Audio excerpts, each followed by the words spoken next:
তিরমিজি শরীফের 2211 নম্বর হাদিসের বর্ণনা, 2211 নম্বর হাদিসের বর্ণনা। ক্বালা রাসূলুল্লাহ সাল্লাল্লাহু আলাইহি ওয়াসাল্লাম, নবীজি বলেন, ইদাত্তুখিজাল ফাইউ দুওয়ালা, কোন দেশের মধ্যে যদি এমন অবস্থা হয় যুদ্ধলব্ধ সম্পদ যদি ব্যক্তিগত সম্পদে পরিণত হয়ে যায়, রাষ্ট্রীয় সম্পদ যদি নিজের সম্পদ মনে করা হয়। 2 নাম্বার, আল আমানাতু মাগনামা, আমানত যদি লুটের মালে পরিণত হয়। আমানত লুটের মাল দ্বারা উদ্দেশ্য হলো আমাকে 5 বস্তা চাউল দিয়ে এই এলাকার মধ্যে মনে করেন পাঠানো হয়েছে। এক কোম্পানির মালিক আমাকে 5 বস্তা চাউল দিয়ে পাঠিয়েছে, যা বনশ্রী অমুক এলাকার মধ্যে তুমি 5টা অসহায় পরিবারের মধ্যে এই 5 বস্তা চাউল তুমি দিয়ে দাও।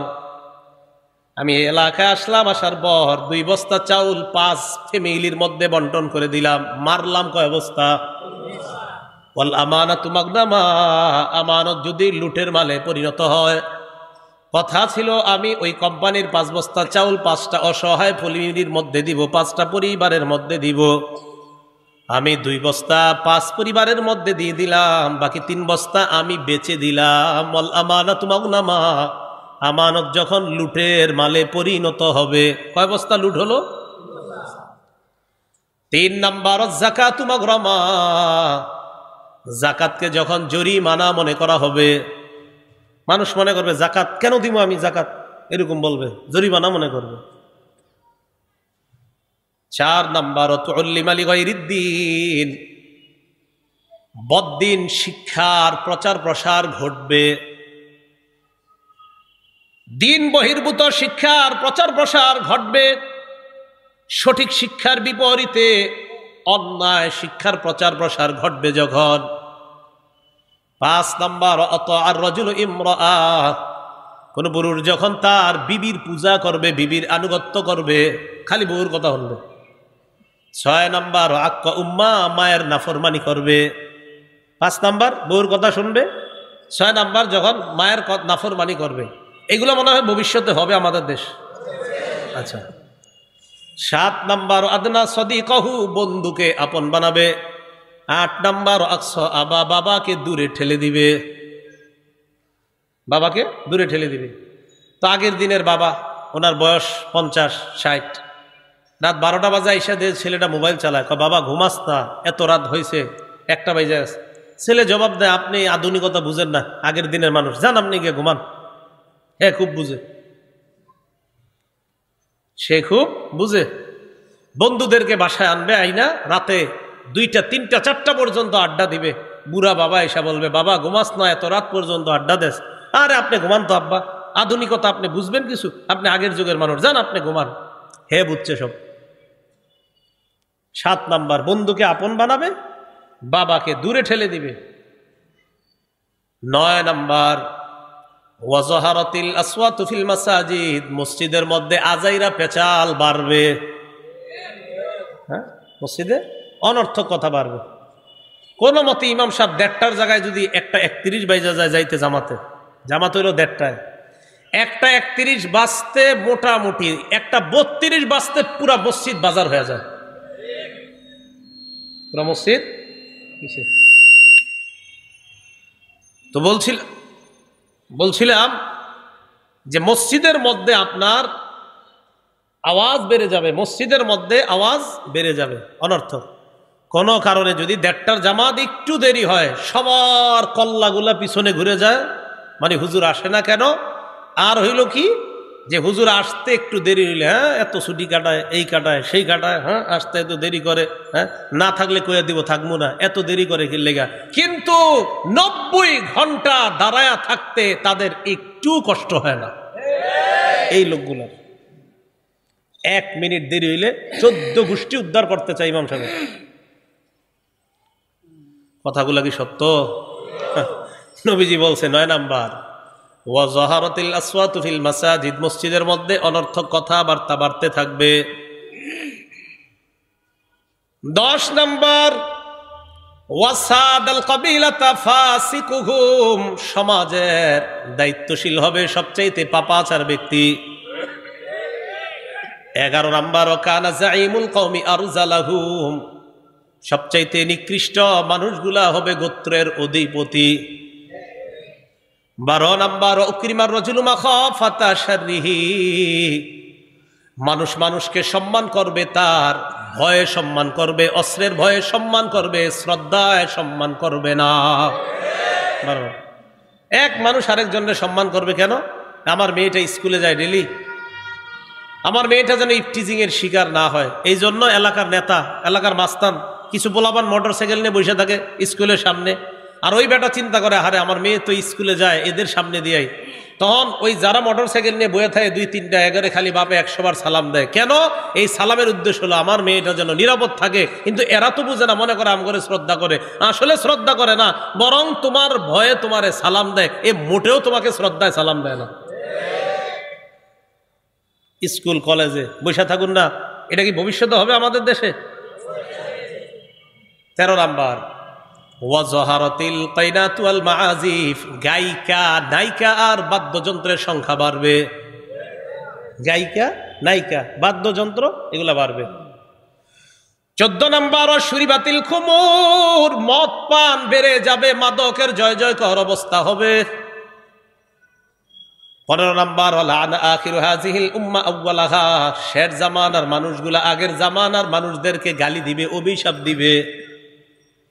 3-4-5টা বাংলা বই পড়বে, পড়ার পর বলবে এটা ইমাম আবু হানিফা, ইমাম মালিক, ইমাম শাফি কি বুঝছে এটা? হ্যাঁ বুঝছে, এটা উনি বুঝছে, যিনি বলতেছে আর কি উনি বুঝছে। আরে ইমাম আবু হানিফা, ইমাম মালিক, শাফি তো পরে সাহাবাদেরকে পর্যন্ত গালি দেয়, এমনও মানুষ আছে আমাদের দেশ। মুহররম মাস আসলে নবীজির কয়েকজন সাহাবারে তো একদম খালি জাহান্নামে পাঠানো বাকি থাকে, এমন মানুষ আছে আমাদের দেশে, এই পরিমাণ সাহাবাদের সমালোচনা করে। তো নবীজি বলে গেছেন, যখন দেখবা এই 15টা অপরাধ তোমাদের মাঝে বেড়ে যায়, ফাল্যারতাকিবু ইনদা যালিকা রিহান হামরা, তখন ওই দেশের মানুষগুলা যেন অপেক্ষা করে 1 নাম্বার অগ্নি বাতাসের অপেক্ষা। অগ্নি বাতাস মানে বাতাসটা গরম হয়ে যাবে। দেশ গ্রামে আপনারা যারা থাকেন দেখবেন এখন আর দেশ গ্রামের সেই গরমকালের শীতল বাতাসটা আর পাওয়া যায় না। দেশ গ্রামে গরমকালের বাতাসটা দেখবেন আগের মতো কৃষকরা 12টা-1টার দিকে খেজুর গাছের নিচে যেই আরামের ঘুমটা ঘুমাইতো, এখন আর এলাকার এটা দেখা যায় না। ওই বাতাসের মিটার দেখবেন আগের মতো শীতল নাই, এটা আস্তে আস্তে গরম, ভয়ঙ্কর গরমের দিকে যাচ্ছে। 1 নাম্বার রিহান হামরা, 2 নাম্বার ওয়াজাল জালা, ভূমিধস হবে। আমাদের দেশে ভূমিধস হয়েছে কিনা? ওয়া খাসফা, ভূমিকম্প হবে। ভূমিকম্পের নাম শুনছেননি বাংলাদেশের মানুষ? হ্যাঁ, ভূমিকম্প। ওয়া মাসখা, চেহারা বিকৃতি শুরু হয়ে যাবে। এই চেহারা বিকৃতির ব্যাখ্যা হতে পারে বর্তমান দেশে দেশে তাকাইবেন, সৌদি আরবের মধ্যেও কয়েকদিন আগে পালন হয়েছে, চেহারার মধ্যে বিকৃতি করে কি জানি হ্যালোউইন পালন করছে, চেহারা বিকৃতি। এরা ইচ্ছা করে চেহারা বিকৃতি করতেছে, আল্লাহ না করুক যদি চেহারাটা এরকম বানায় দেয়। এই যে বিকৃতি করে চেহারা, আল্লাহ যদি এরকম বানায় দেয়, তো নবীজি বলেন মাসখা, চেহারা বিকৃতির গজব আসবে। তো এইগুলা দেখে আমার কাছে গজবই মনে হয়েছে, এই চেহারা বিকৃতির গজব। আল্লাহ বিকৃত করার আগে নিজেরা ট্রাই করতেছে, প্র্যাকটিস করতেছে। জি, আপনি কয়েকদিন পরে বানাবেন এরকম, তাই আগের থেকে হচ্ছি, ট্রাই করতেছে। এরপর নবী বলেন আয়াতিন তাতাবা, তাসবিহ আছে কারো পকেটে থাকলে দেন। আয়াতিন তাতাবা কুতিয়া সিলকুহু ফাতাতাবা, নবীজি বলেন এমন এমন বিপদ আসবে একের পর এক। একটা মালার দানা যদি, দানার মাঝখানে যদি রশিটা কেটে দেওয়া হয়, কুতিয়া সিলকুহু, রশি যদি কেটে দেওয়া হয়, তাসবির দিকে তাকান, এই জায়গায় রশি কেটে দেওয়ার পর একটা দানাই শুধু পড়বে সবগুলা। নবীজি বলেন একের পর এক দানা যেইভাবে পড়বে, একের পর এক তোমাদের উপর গজব বিপদ আপদ আসতেই থাকবে। আয়াতিন তাতাবা কানিজামিন বালিন কুতিয়া সিলকুহু ফাতাতাবা, পুরাতন পুতির মালা একটা বিশাল বড়, এটা একটু ছিঁড়ে দিলে যেমন সবগুলা মালার এইগুলা পড়ে যাবে, পুঁতিগুলা একের পরে এক তোমাদের সামনে, তোমাদের উপর একের পর এক এভাবে গজব আসতেই থাকবে। এখন আপনারা বলেন, এই যে অপরাধগুলার কথা নবীজি সাল্লাল্লাহু আলাইহি সাল্লাম বললেন যে এইগুলা যখন হবে, এগুলা কি হবে? আচ্ছা, বুখারী শরীফের 5590 নম্বর হাদিসের বর্ণনা।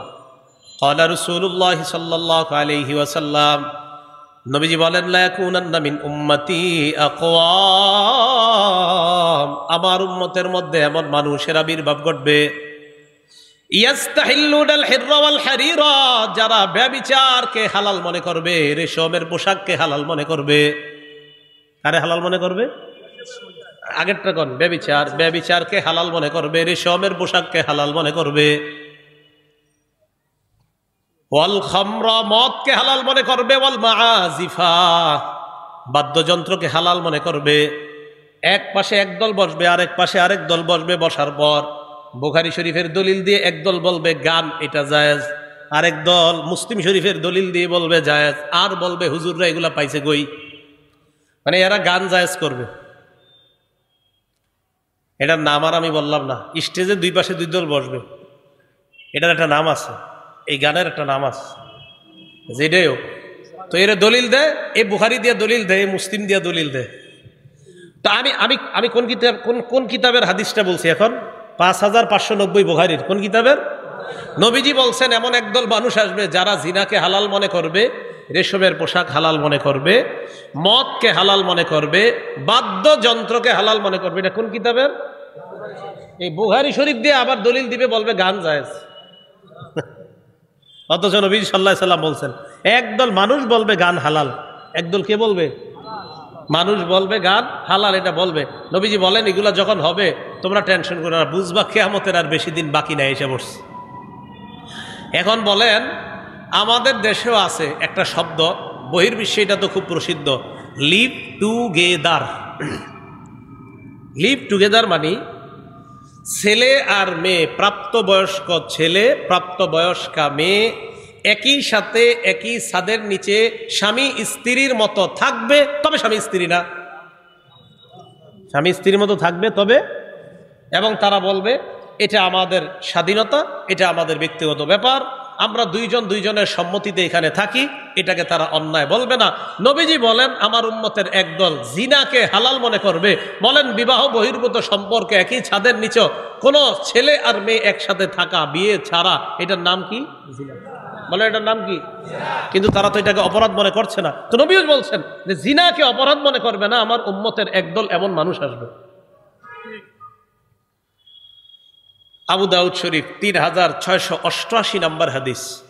ক্বালা রাসূলুল্লাহ সাল্লাল্লাহু আলাইহি ওয়াসাল্লাম, নবীজি বলেন, লা ইয়াশরাবান্না নাসুম মিন উম্মতি আল খামরা ইউসাম্মুনাহা বিগাইরি ইসমিহা, আমার উম্মতের একদল মানুষ মদ পান করবে অন্য নাম দিয়ে, খাবে মদ নাম দিবে অন্য, মাদক সেবন করবে নাম দিবে অন্য, সেবন করবে মাদক মানে হারাম জিনিস সেবন করবে অন্য নাম দিবে, বিয়ার, কথার কথা, আরো আর কি পেন্সিডিল, আরো যা আছে আর কি আপনার হারাম জিনিস।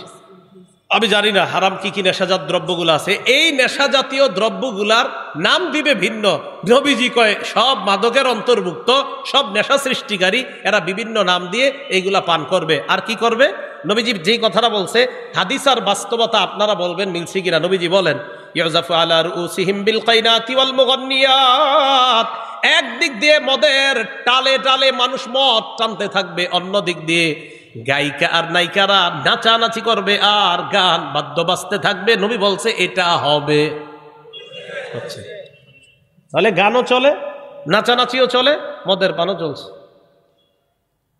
তো রাসূল সাল্লাল্লাহু আলাইহি সাল্লাম বলছেন এগুলা হবে, তা আপনারা বলছেন যে এটা হবের অপেক্ষা করা লাগবে না, চলছে, অতএব কিয়ামতের অপেক্ষা করেন। গজব।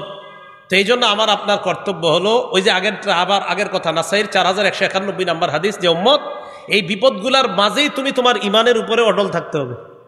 এই ভয়ঙ্কর বিপদের মাঝে, এই গজব ফিতনার মাঝে তুমি ইমান নিয়ে বাঁচতে হবে, ইমান নিয়ে কবরে আসতে হবে। আল্লাহ তৌফিক দান করেন।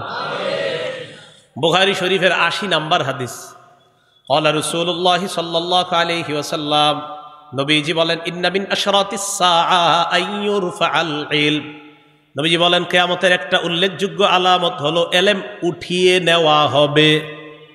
এলেম কি করা হবে? এলেম এলেম কিভাবে উঠানো হবে? এটা আবার বুখারীর 100 নম্বর হাদিসের মধ্যে আসছে, ইন্নাল্লাহা লা ইয়াকবিজুল ইলমা ইনতিজাআ ইয়ানতাজিউহু মিনাল ইবাদ। আল্লাহ বান্দাদের অন্তর থেকে একবারে এলেম ছিনিয়ে নেবেন এমনটা হবে না। ওয়ালাকিন ইয়াকবিজুল ইলমা বিকবজিল উলামা, আলেমদেরকে আল্লাহ উঠিয়ে নেওয়ার মাধ্যমে বিদ্যা আল্লাহ উঠিয়ে নেবেন।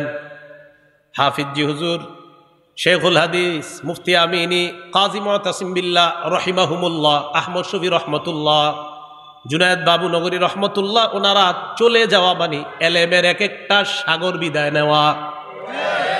নবীজি বলেন এলেম আল্লাহ এইভাবে ছিনিয়ে নিবে এমনটা হবে না, আলেমদেরকে আল্লাহ উঠিয়ে নেওয়ার মাধ্যমে প্রকৃত বিদ্যা আল্লাহ উঠিয়ে নিবেন। এই জন্য হাফেজে হাদিস আর আল্লামা আমারে যতই বলেন, আরো কত কত টাইটেল দিচ্ছেন, যত টাইটেল দেন বুঝেন না যে এলেম এখনো অনেক বেশি আছে। না না, আলেমরা চলে যাওয়া মানে এলেমের সাগর চলে যাওয়া। এগুলা ভাষা ভাষা বিদ্যা কিছু, প্রকৃত বিদ্যা এটা উঠিয়ে নেওয়া হবে। তাহলে বলেন তো আমাদের দেশে আলেমদের মৃত্যুর সংখ্যাটা এই গত 2-3 বছরে কম না খুব বেশি? বড়রা খুব বেশি বিদায় নিচ্ছে, তার মানে এলেম আল্লাহ উঠিয়ে নিচ্ছেন। এই জন্য ভাই আবারও আগের কথাটা বলি, আমার আপনার কর্তব্য খালি বেশি দোয়া করা, আল্লাহ তুমি আমার ইমানের উপর রাইখো, আল্লাহ তুমি আমার ইমানের উপর মৃত্যু দিও। খুব বেশি বেশি আল্লাহকে এই কথা বলা।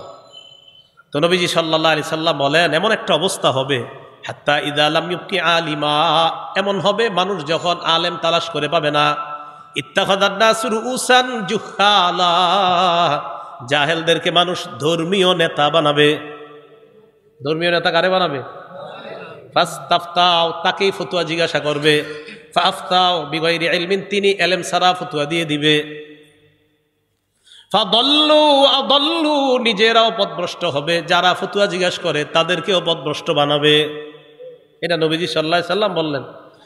ইদানিং কালে তো আপনার এমন এমন অনেকে আছেন যারা জীবনে কোনো প্রশ্নে না বলে না। কোনো প্রশ্নে কি বলে না?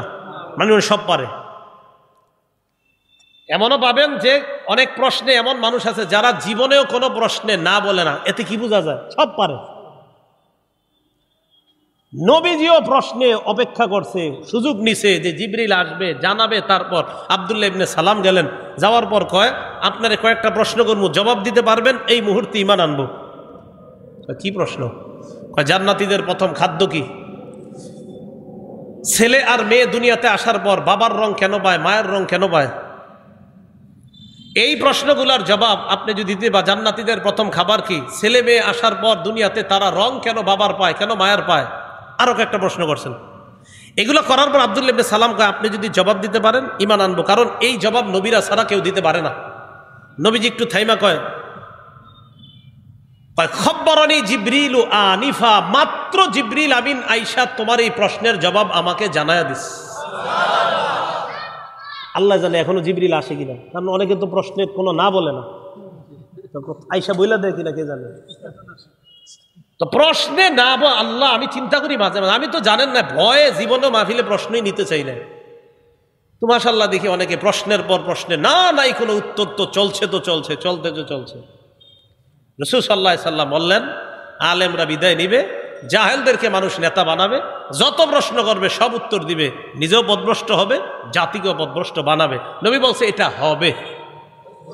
আচ্ছা, তো বলছিলাম ইন্না মিন আশরাতিস সাআ আইয়ুরফাল ইলম, ইলম উঠিয়ে নেওয়া হবে। 2 নাম্বার ওয়াজহারুল জাহলু, মূর্খতা সমাজের মধ্যে প্রকাশ পেয়ে যাবে। 3 নাম্বার ওয়াজহারুজ জিনা, জিনা ব্যভিচার বাড়বে। 4 নাম্বার ওয়ায়ুশরাবাল খামরু, মাদকতা বাড়বে। এটা 80 নাম্বার বর্ণনা।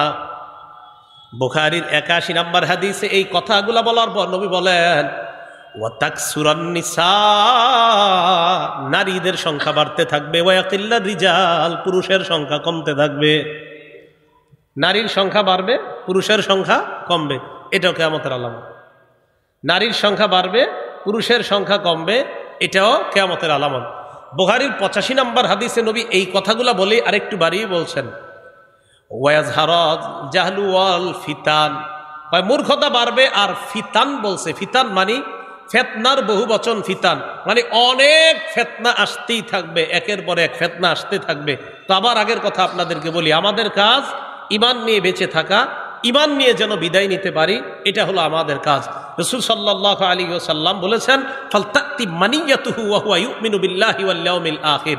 উম্মত, ওই সময় যদি তোমার মরণ হয়, তুমি যেন ঈমান নিয়ে কবরে আসতে পারো, এমন অবস্থাটাই যেন তোমার মরণ হয়। তাহলে নবীজি কেয়ামতের যে আলামতগুলার কথা বলছে, যে এইগুলা ঘটলে বুঝবা কেয়ামতের বাকি নাই, অনেক কাছেই গেছে কেয়ামতটা। তাহলে যেহেতু এগুলা ঘটে গেছে, কেয়ামত খুব নিকটে এসে গিয়েছে, এই কথা বলাই যায়। আল্লাহ আমাদের সকলকে, আমরা যেন আখেরাতের প্রস্তুতি নিতে পারি, আল্লাহ আমাদের সকলকে তৌফিক দান করেন। প্রিয় এলাকাবাসী, গুনাহের কাজে জড়িত হেন না। মনে রাখবেন একটা কথা, আমল মোটামুটি করেন কিন্তু গুনাহ করেন না। আমল কিছু করলেও, আমল একটু করেন, 5 ওয়াক্ত নামাজ ঠিক মতো পড়েন, পাশাপাশি কিছু আমল করেন, কিন্তু গুনাহ করেন না। বিশ্বাস করেন, গুনাহমুক্ত আর শিরিক মুক্ত যদি থাকতে পারেন, ঈমান যদি সামান্য পরিমাণও নিয়ে যেতে পারেন, ইনশাল্লাহ একদিন চিরস্থায়ী জান্নাতি হয়ে যাবেন। সামান্য পরিমাণও যদি নিতে পারেন, একদিন চিরস্থায়ী জান্নাতি হয়ে যাবেন। এই জন্য শিরিক করা যাবে না। আল্লাহ আমাদের সকলকে যে কথাগুলো বললাম, শুনলাম, আমি সহ আমরা সবাই যেন এই ফিতনা একের পর এক আসার পরেও যেন ঈমান নিয়ে বেঁচে থাকতে পারি এবং ঈমান নিয়ে দুনিয়া থেকে বিদায় নিতে পারি। আল্লাহ তৌফিক দান করেন। আমিন। ওয়া আখিরু দাওয়ানা আলহামদুলিল্লাহি রাব্বিল আলামিন। এটাও একটা ফিতনা হবে যে এক আলোচক উঠে যাওয়ার পর শ্রোতারা উঠে যাবে। এটাও কি একটা ফিতনা? কেন ফিতনা? মানুষ একজনের উপর নির্ভর করবে, পরের আলোচক আগের আলোচক কি বললো এগুলো শুনতে চাবে না। এটাও একটা মূর্খতা, জাহলত। এই জন্য আমরা কেউ না উঠি মেহরবানি করে। এটা একটা ফিতনা, এর ভয়ঙ্কর ফিতনা। একজন উঠলে সব উঠা যায়, এটা আরো বড় ধরনের ফিতনা। এই আশা করি আপনারা অন্তত এই ফিতনাটার রূপ এখন দেখাবেন না, আল্লাহর রাস্তায় দেখাবেন না। কেউ উঠবো না আমরা। আসসালামু আলাইকুম ওয়া রাহমাতুল্লাহ।